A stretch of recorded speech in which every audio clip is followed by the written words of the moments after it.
Thanksgiving dans le domaine familial des Carter, à Greenwich, Connecticut, a toujours été un événement.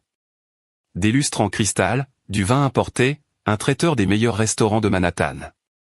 Maman traitait cela comme une représentation, où chacun avait un rôle à jouer. Mon rôle, apparemment, était celui de la déception.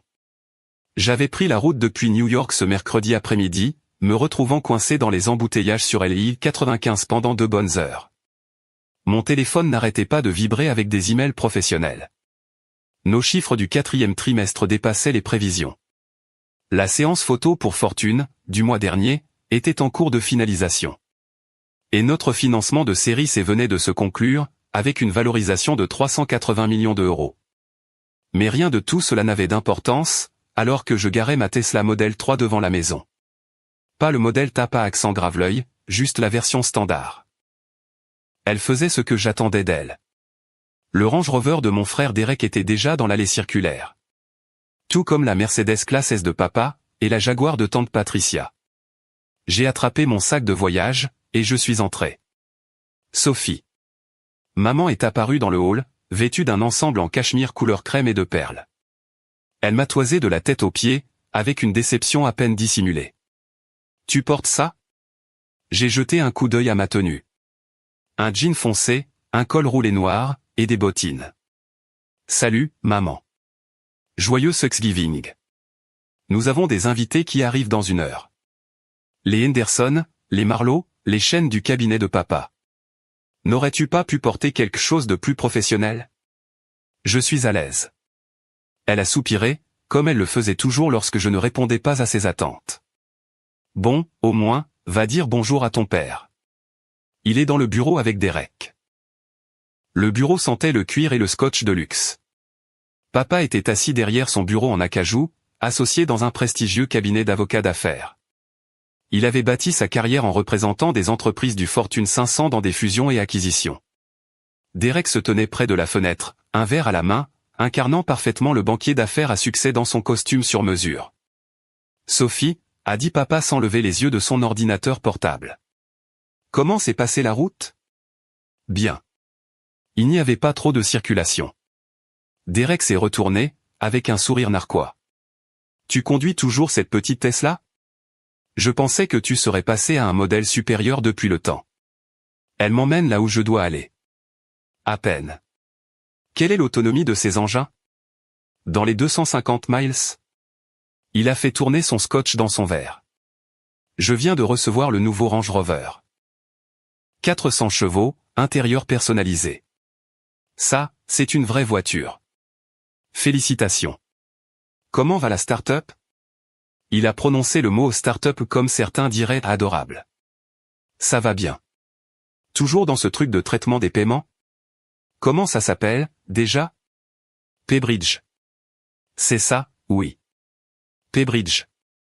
Il a échangé un regard avec papa. Tu sais, mon cabinet vient de conseiller une acquisition dans la FinTech. Une vraie entreprise, valorisée à 2 milliards d'euros. C'est ce genre d'échelle qui compte dans ce secteur. Je suis au courant. Tu devrais vraiment penser à trouver un vrai travail, Sophie. Goldman recrute toujours. Je pourrais passer un coup de fil. Ça ira, merci. Maman est apparue à l'embrasure de la porte. Les invités arrivent. Derek, va aider ton père à les accueillir. Sophie, essaie d'avoir l'air enthousiaste, s'il te plaît. Le dîner de Thanksgiving fut exactement aussi insupportable que je l'avais anticipé. 14 personnes entassées autour de la table à manger à rallonge de maman. Mes parents, Derek et sa femme Amanda, tante Patricia et oncle George, ma cousine Jennifer, et divers amis de la famille qui me connaissaient depuis que je portais un appareil dentaire. La conversation a suivi les sujets habituels. La dernière grande affaire de papa. La promotion de Derek au poste de directeur général. L'annonce de la grossesse d'Amanda. Cris de joie et félicitations. Les fiançailles de Jennifer avec un chirurgien diplômé de Harvard. Puis, Madame Henderson s'est tournée vers moi avec un sourire bienveillant. « Et Sophie, ma chère, que devenez-vous ces temps-ci ? Toujours à New York ? » « Oui, toujours en ville. » Elle a monté une start-up, a rapidement interjeté maman, comme pour clore un sujet embarrassant. Une sorte d'entreprise de paiement en ligne. Comme c'est intéressant, a dit Madame Henderson. Un peu comme Venmo? Le concept est similaire, mais nous nous concentrons sur les paiements interentreprises.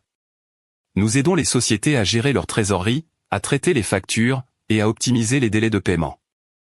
Derek a ri. Elle présente ça de manière si sérieuse. C'est sérieux, ai-je dit doucement. Sophie, ma chérie. Maman a posé son verre de vin. Pourrions-nous ne pas parler de ça ce soir?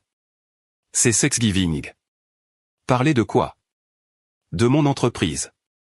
Ton entreprise, a fait Derek, en mimant des guillemets avec ses doigts. Maman a raison. C'est embarrassant. Le silence s'est fait à table. Oncle George semblait mal à l'aise. Tante Patricia s'est soudainement prise d'un grand intérêt pour sa sauce au canneberge. Excusez-moi, ai-je dit. Allons, Sophie.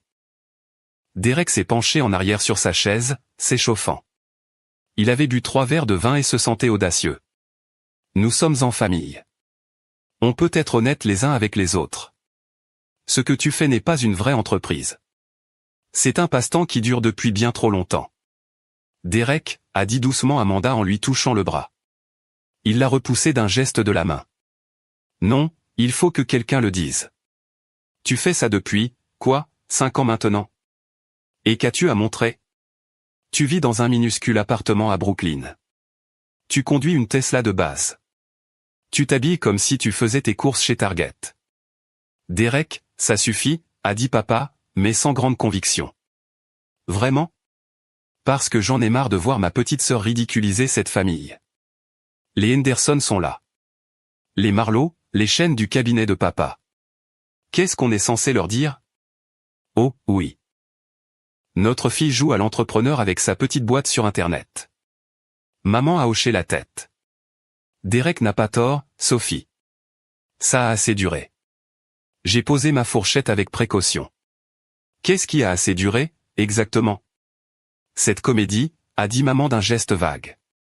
Ma chérie, nous t'aimons, mais tu as 33 ans. Tu dois faire face à la réalité. Ton entreprise est bidon. Il est temps d'arrêter de nous mettre dans l'embarras, et de trouver un vrai travail. Les mots ont résonné dans l'air comme une gifle. Bidon, ai-je répété. Tu sais ce que je veux dire. Tu n'as pas de bureau. Tu travailles depuis des cafés et ton appartement. Tu ne nous as jamais montré le moindre bilan financier, aucune preuve que cette entreprise gagne réellement de l'argent. Pour ce qu'on en sait, tu vis à crédit, en prétendant que tout va bien. Je ne vis pas à crédit. Alors, montre-nous les chiffres, a lancé Derek. Quels sont tes revenus, ta marge bénéficiaire? Combien d'employés as-tu? J'ai 340 employés. Il a reniflé. 340 employés.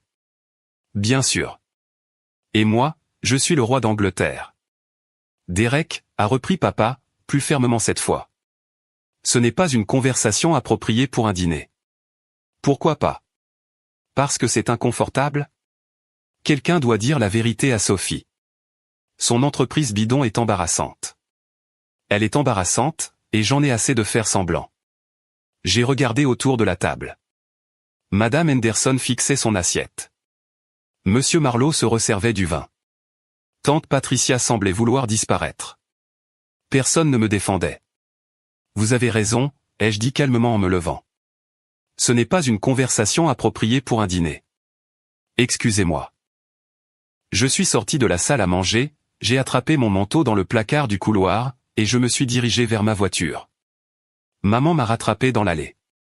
Sophie, attends. Où vas-tu? Je rentre en ville. Tu pars? C'est Thanksgiving. Et on vient de me traiter d'embarrassante et de fausse, devant tes invités. Je crois que j'en ai assez. Ma chérie, Derek ne le pensait pas comme ça. Il s'inquiète juste pour toi. Nous nous inquiétons tous. J'ai déverrouillé ma voiture. Vous pensez que mon entreprise est bidon? Vous pensez que je suis embarrassante? Alors, il n'y a plus rien à dire. Sophie, s'il te plaît, rentre. On peut en parler. Non, maman. Vraiment pas, je suis rentré à Brooklyn, la vision brouillée par les larmes. Non pas parce qu'il m'avait blessé, même si c'était le cas, mais parce qu'après 5 ans à bâtir quelque chose d'incroyable, ma propre famille m'avait regardé, et n'avait vu en moi qu'un échec. Le fait est qu'il n'avait pas entièrement tort d'être sceptique, il y a 5 ans. En 2020, j'avais quitté mon poste d'analyste financière chez JP Morgan Chase pour lancer PayBridge. Tout le monde pensait que j'étais folle. J'avais un salaire à 6 chiffres, d'excellents avantages, une voie toute tracée vers un poste de vice-présidente, et j'avais tout abandonné, pour poursuivre ce que Derek appelait un rêve chimérique de traitement des paiements. La première année a été brutale. J'ai épuisé 85 000 € d'économies. Je vivais de ramen et de café.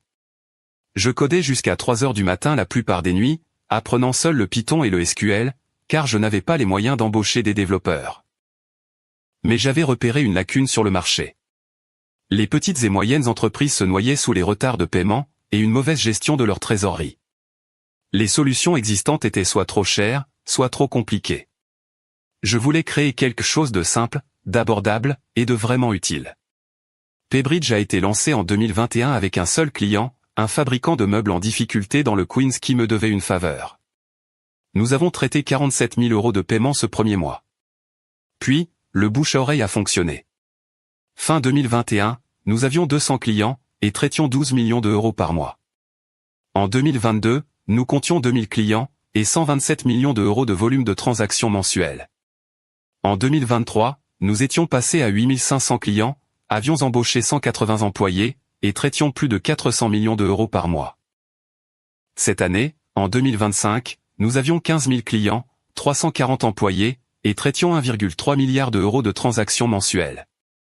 Notre chiffre d'affaires annuel était de 127 millions d'euros. Nous venions de clore un tour de financement de série C, à une valorisation de 380 millions d'euros. Il y a 2 semaines, j'avais fait une séance photo de 6 heures pour le numéro de fortune consacré au PDG de l'année. Il dressait le portrait de 40 PDG de moins de 40 ans qui transformaient l'économie américaine. Le magazine devait sortir en kiosque demain, pour le Black Friday. Mais je n'avais jamais rien dit de tout cela à ma famille. Non pas que je le cachais, mais parce qu'ils n'avaient jamais demandé. Ils avaient vu mon petit appartement, ma voiture banale, mes vêtements décontractés, et avaient décidé que j'échouais. Et je les avais laissés le croire, parce qu'une partie de moi voulait voir combien de temps il leur faudrait pour s'intéresser réellement à ce que je construisais. 5 ans. La réponse était 5 ans, et ils ne s'en souciaient toujours pas assez pour poser de vraies questions. Je suis rentré à mon appartement de Park Slope vers 23 heures. C'était un 2 pièces de 80 mètres carrés, avec du parquet et une vue sur Prospect Park. Je l'avais acheté comptant en 2023 pour 1,2 million d'euros. Pas d'hypothèque, pas de propriétaire, juste à moi. Mon téléphone n'avait cessé de vibrer. Je l'avais ignoré pendant le trajet, mais maintenant, je parcourais les messages. 15 textos de maman, 8 de papa, 3 de Derek, 1 de tante Patricia. J'ai ouvert celui de tante Patricia en premier. Tante Patricia, Sophie, je suis tellement désolé pour ce soir. Derek a été complètement déplacé. Ta mère n'aurait pas dû le laisser continuer. J'espère que tu vas bien. Appelle-moi si tu as besoin de parler. Au moins quelqu'un dans ma famille avait une conscience. J'ai fait défiler les messages de Derek. Derek, tu es vraiment mélodramatique. Derek, c'est Thanksgiving. Reviens. Derek, très bien. Fais comme tu veux. Mais tu sais que j'ai raison. Je les ai supprimés sans répondre. Les messages de maman étaient des variations sur le même thème. S'il te plaît, reviens. Tu réagis de manière excessive. Derek avait trop bu. Nous t'aimons. Les messages de papa étaient plus courts. Ta mère est contrariée. Appelle-la. J'ai éteint mon téléphone et me suis versé un verre de vin. La journée de demain s'annonçait intéressante. Le matin du Black Friday, je me suis réveillé avec mon téléphone qui explosait. Je l'ai rallumé à 7 heures pour vérifier mes emails professionnels, et immédiatement, les notifications ont commencé à affluer. Tante Patricia, Sophie, c'est toi? Photo jointe. La photo était la couverture du magazine Fortune. J'étais là, photographié dans les locaux de notre siège à Manhattan, assise à mon bureau avec la skyline de New York en arrière-plan. Le titre disait « PDG de l'année, 40 de moins de 40 ans ». Et en plus petit, Sophie Carter, 33 ans, a bâti un empire de la fintech de 127 millions d'euros qui révolutionne les paiements B2B. Tante Patricia, je suis chez tes parents pour le petit déjeuner. Je viens d'ouvrir le magazine Fortune. Ta mère est toute pâle. Appelle-moi immédiatement. J'ai souri et me suis servi un café. Mon téléphone professionnel s'est mis à sonner. C'était mon directeur des opérations, Michael.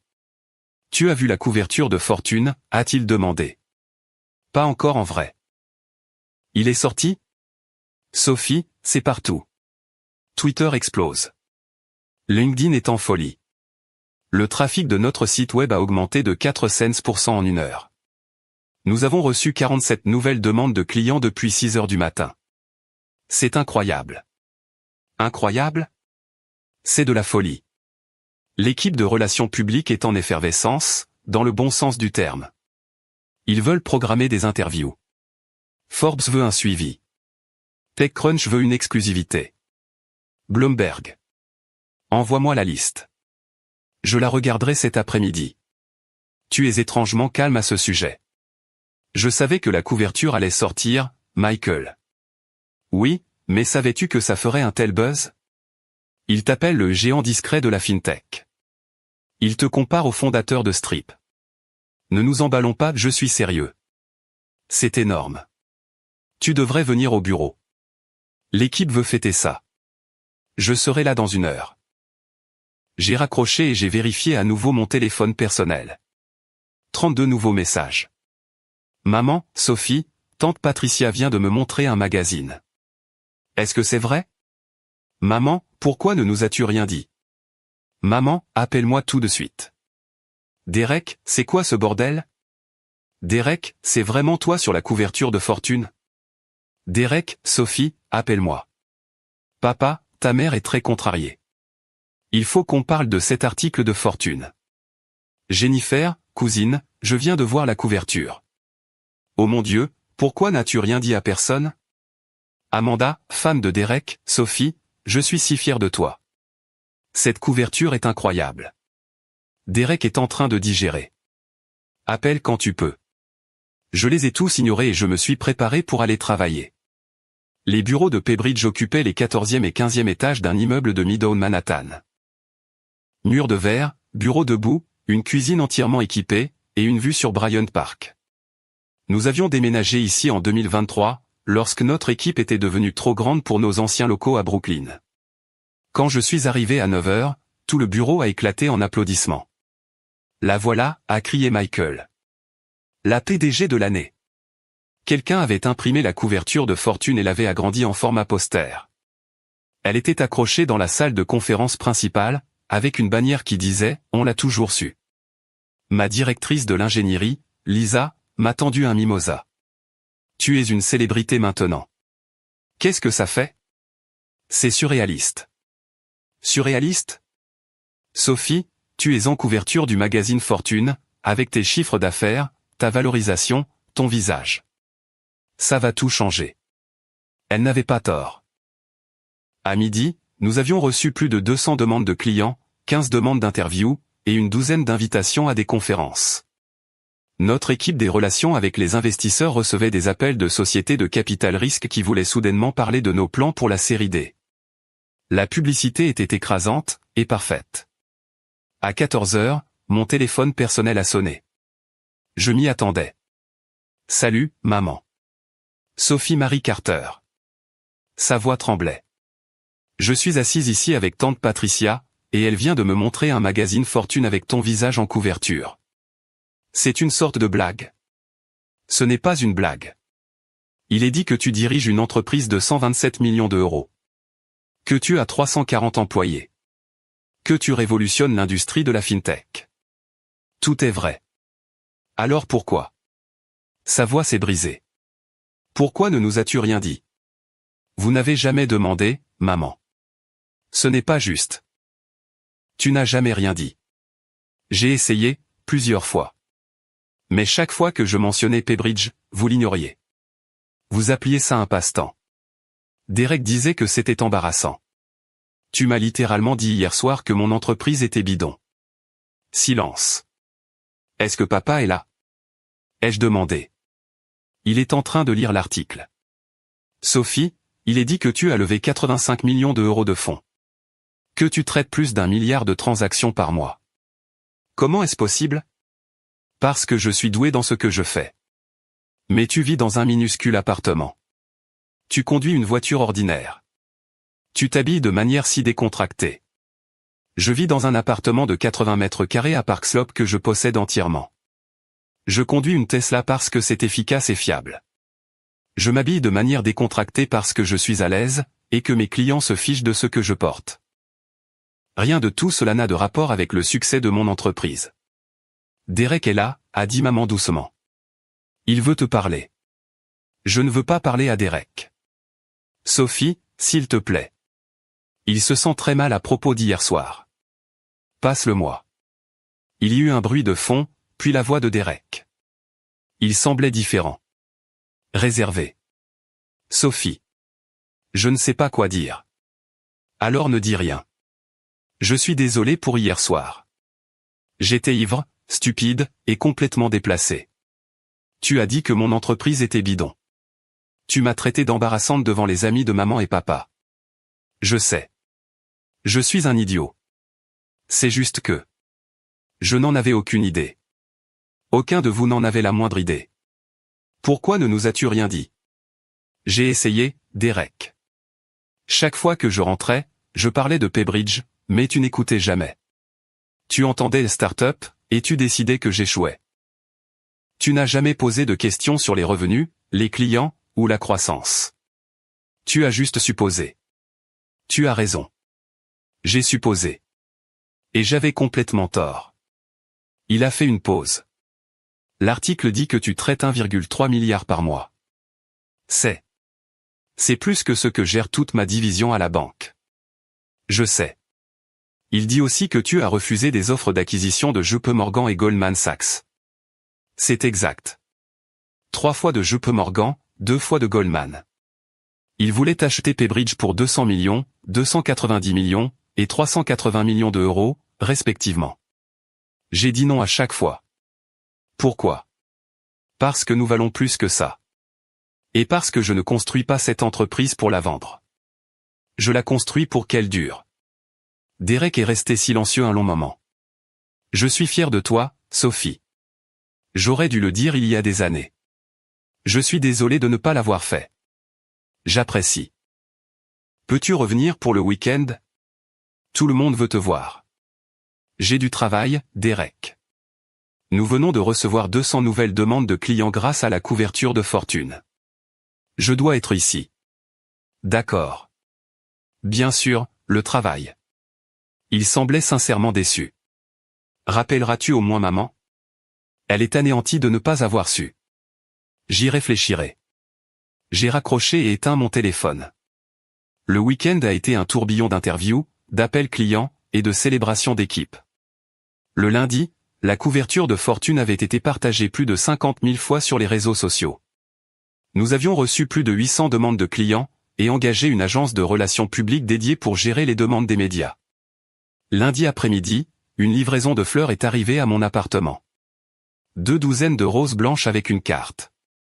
Sophie, je suis tellement désolé. Nous aurions dû croire en toi.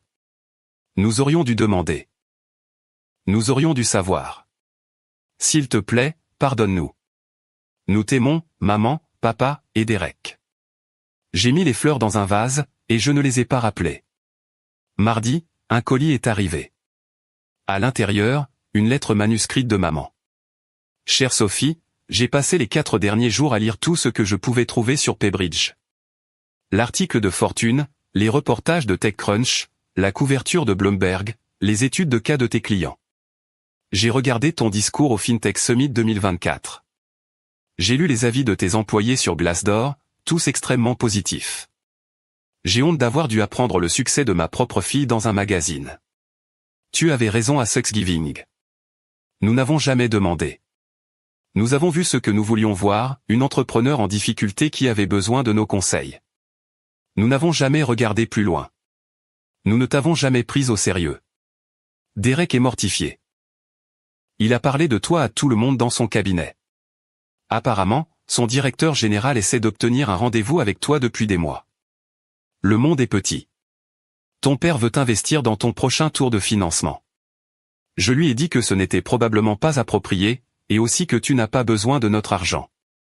Ce dont tu as besoin, c'est de notre confiance, de notre respect, de notre intérêt sincère pour ce que tu as bâti. Je sais que nous ne le méritons pas, mais je te demande une seconde chance. Non pas pour célébrer ton succès, bien que nous voulions le faire, mais pour vraiment te connaître, pour comprendre ce qui te motive, pour être la famille que tu mérites. S'il te plaît, viens pour Noël. Sans pression, sans mise en scène, sans invité, juste nous. Laisse-nous essayer de faire mieux. Avec tout mon amour, maman, j'ai lu la lettre 3 fois. Puis, je l'ai appelée. Sophie, a-t-elle répondu dès la première sonnerie. Oh, ma chérie, Dieu merci. Je n'étais pas sûr que tu appellerais.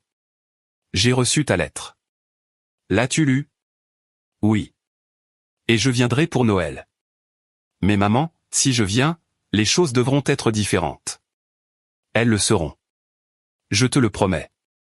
De quoi as-tu besoin? J'ai besoin que vous écoutiez vraiment quand je parle de mon travail. J'ai besoin que vous posiez de vraies questions, pas seulement que vous hochiez la tête poliment. J'ai besoin que vous arrêtiez de mesurer mon succès à la voiture que je conduis, ou à l'appartement dans lequel je vis. D'accord. Absolument. Quoi d'autre? J'ai besoin que Derek comprenne que son monde n'est pas la seule version du succès. La banque d'investissement, c'est très bien, mais ce n'est pas mieux que ce que je fais, c'est juste différent. Il le sait maintenant. Crois-moi, il le sait. Et j'ai besoin que papa arrête de proposer son aide avec ses relations ou ses introductions. J'ai bâti cette entreprise sans son aide. J'en suis fier. Je comprends. Autre chose? Oui. J'ai besoin que vous soyez fiers de moi. Non pas parce que le magazine Fortune a validé ce que je fais, mais parce que je fais un travail qui a du sens. J'aide des entreprises à survivre. Je crée des emplois. Je construis quelque chose de significatif. Cela aurait dû suffire pour que vous soyez fiers, avec ou sans une couverture de magazine. La voix de maman s'est brisée. Tu as raison. Ça aurait dû suffire. Et je suis fier, Sophie. Pas à cause de Fortune, mais parce que tu es ma fille, et que tu es extraordinaire. J'aimerais juste l'avoir réalisé plus tôt. Moi aussi. Alors, tu viendras pour Noël? Je viendrai, mais seulement pour 2 jours. J'ai une entreprise à diriger. 2 jours, c'est parfait. Merci, ma chérie. Merci de nous donner une autre chance. Noël a été différent. Je suis arrivé le 23 décembre pour trouver la maison décorée normalement. Pas d'invités, pas de mise en scène, pas de traiteur, juste la cuisine maison de maman, et la famille. Derek m'a accueilli à la porte avec une étreinte. Salut, Sophie. Merci d'être venue. Merci de ne pas m'appeler embarrassante. Il a grimacé. Ouais, à ce sujet. Je vais devoir m'excuser pour ça pour le reste de ma vie, n'est-ce pas? Probablement. Amanda est apparue derrière lui, visiblement enceinte maintenant. Sophie, cette couverture de Fortune est encadrée dans le bureau de Derek. Il la montre à tout le monde. Pas du tout, a protesté Derek. Absolument que si, a-t-elle ri. Il a raconté l'histoire au moins 50 fois. Ma petite sœur est la PDG de l'année. J'ai souri malgré moi. Papa est sorti de son bureau. Sophie, content de te voir. Salut, papa. J'ai lu l'article de Fortune. Un travail impressionnant. Très impressionnant. Merci. J'adorerais en savoir plus sur ton modèle économique pendant le dîner. La partie sur l'optimisation des paiements est fascinante. J'ai quelques questions sur ton approche de l'évaluation du risque de crédit. J'ai cligné des yeux. Tu as vraiment lu l'article? J'ai lu tout ce que j'ai pu trouver, y compris ton interview avec Bloomberg, et ta présentation au FinTech Summit. Tu as construit quelque chose de remarquable. Je ne sais pas quoi dire. Dis que tu m'expliqueras comment tu as réussi à passer de 2000 à 15 000 clients en 3 ans, tout en maintenant un taux de rétention de 98%. C'est extraordinaire dans le secteur de la FinTech. Et c'est ainsi que nous avons commencé à parler, à vraiment parler, de modèles, de métriques, de positionnement sur le marché, des défis de la mise à l'échelle d'une plateforme de paiement, de la conformité réglementaire et des avantages concurrentiels. C'était la première vraie conversation que nous avions sur mon travail en 5 ans. Maman a préparé un rôti de bœuf et de la purée de pommes de terre, mon plat préféré. Pendant le dîner, ils m'ont posé des questions sur mes employés, mes investisseurs, mes projets d'expansion. Derek a partagé des anecdotes de son monde bancaire, sans la condescendance à laquelle j'étais habitué. Tante Patricia a demandé si elle pouvait investir dans ma série des « Et tu veux investir ?» ai-je demandé, surprise. Si tu veux bien de moi. J'ai de l'argent de côté. J'ai toujours voulu investir dans des startups, et je ne vois pas de meilleur pari que toi. Tante Patricia, notre investissement minimum pour la série D sera probablement de 500 000 €. Je les ai. Je l'ai dévisagé. Tu as un demi-million d'euros que tu veux investir dans PayBridge? J'ai 1 million. J'allais le répartir entre toi et quelques autres opportunités, mais si tu préfères la totalité. Laisse-moi t'envoyer les documents d'investissement. Parlant à ton conseiller financier. Assure-toi que c'est la bonne décision pour toi. C'est déjà fait. Elle a dit que si le profil du magazine Fortune était exact, c'était une évidence. À la fin du week-end, j'avais eu plus de conversations significatives avec ma famille qu'au cours des 5 années précédentes réunies. Le soir de Noël, Derek m'a prise à part. « Je peux te montrer quelque chose ?» a-t-il demandé. Il m'a conduite dans son ancienne chambre, que maman avait transformée en chambre d'amis. Sur le bureau, il y avait une photo encadrée de Thanksgiving. Pas le terrible Thanksgiving où il m'avait traité d'embarrassante, mais celui de 2019, l'année avant que je ne lance PayBridge. Nous rions tous les deux de quelque chose que papa avait dit, jeune et insouciant. Je garde ça ici comme un rappel, a dit Derek doucement. Un rappel de quoi? De combien j'ai tout gâché. J'avais une sœur qui construisait quelque chose d'incroyable, et j'étais trop arrogant pour le voir. Trop obsédé par ma propre définition du succès pour reconnaître celle des autres. Derek. Laisse-moi finir. Quand j'ai vu cette couverture de fortune, ma première émotion n'a pas été la fierté. C'était la honte. Parce que j'ai réalisé que je t'avais traité comme un échec, alors que tu réussissais bien au-delà de tout ce que je pourrais jamais accomplir. Ce n'est pas vrai. Tu es directeur général chez. Un rouage dans une machine, Sophie. Un rouage bien payé, mais un rouage quand même. Toi, tu as construit la machine. Il y a une différence. Les deux sont importants. Peut-être. Mais j'aurais dû respecter ce que tu faisais. J'aurais dû être curieux au lieu d'être méprisant. J'aurais dû être ton plus grand supporter, pas ton critique le plus sévère. J'ai posé ma main sur son épaule. Tu peux commencer maintenant. J'ai déjà commencé. Je parle de PayBridge à tout le monde à la banque. Nous envisageons même d'utiliser votre plateforme pour le traitement des paiements de certains de nos clients du marché intermédiaire. J'ai donné les coordonnées de ton directeur des opérations à notre chef du développement commercial. Tu as fait ça? Oui. Et Sophie, quand je dis aux gens que ma sœur est la PDG de PayBridge, la PDG de l'année selon le magazine Fortune, la femme qui a bâti un empire de la fintech de 127 millions d'euros à partir de rien. Je n'ai jamais été plus fier d'être ton frère. 6 mois après la parution de la couverture de Fortune, PayBridge a clôturé son tour de financement de série D, à une valorisation de 740 millions d'euros. Tante Patricia a investi 1 million d'euros.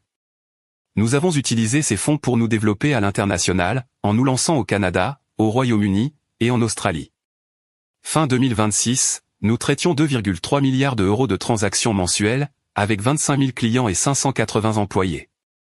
Le chiffre d'affaires annuel a atteint 247 millions d'euros. La banque de Derek est devenue cliente. Il plaisante encore en disant que sa petite sœur est techniquement son fournisseur maintenant. Maman encadre chaque article écrit sur PayBridge, et les envoie à la famille avec des notes manuscrites, c'est ma fille. Papa a rejoint notre conseil consultatif. Il n'est pas payé pour ça. Il le fait parce qu'il est sincèrement intéressé par ce que nous construisons. Le mois dernier, Forbes a publié un article de suivi.